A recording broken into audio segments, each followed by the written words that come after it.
ஒரு நாள் நம்பிள்ளை தம் சீடர்களுடன் திருவெள்ளரை வழிபாட்டை முடித்து திரும்பிக் கொண்டிருந்தார். காவேரியை ஓடத்தில் கடக்கும்போது மாலை நேரம். தண்ணீர் பெருகிக் கொண்டிருந்தது. ஓடம் கனத்ததால் தத்தளித்தது.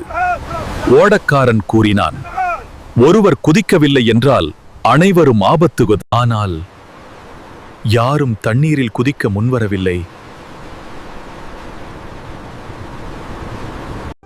அப்போது ஒரு பெண் சீடர், குரு வாழ்ந்தால் அவர் ஆசியால் உலகம் வாழும் என்று எண்ணினாள். அந்த எண்ணத்துடன் அவள் காவேரியில் குதித்தாள். அவளின் தியாகத்தால் அன்னு ஓடம் பாதுகாப்பாக கரை சேர்ந்தது. ஆனால் நம்பிள்ளை அந்த பெண் என்ன ஆனாளோ என்று கவலைப்பட்டார்.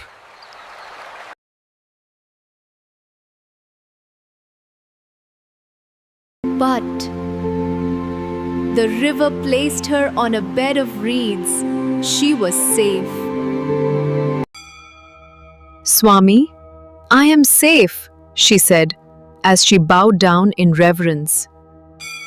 நம்பிள்ளை கூறினார், உன் நம்பிக்கை இவ்வளவு உறுதியானது.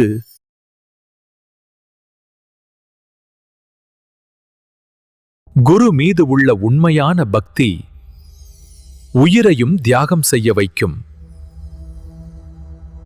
இந்த ஆன்மீக கதை உங்களுக்கு பிடித்திருந்தால் லைக், ஷேர் அண்ட் சப்ஸ்கிரைப் செய்யுங்கள். உங்கள் காபி வித் ஜிவி சேனலுக்கு. அதிகாலை பில்டர் காபி மனம். உங்கள் நாளை இனிதே தொடங்குங்கள். காஃபி வித் ஜிவில் சந்திப்போம்.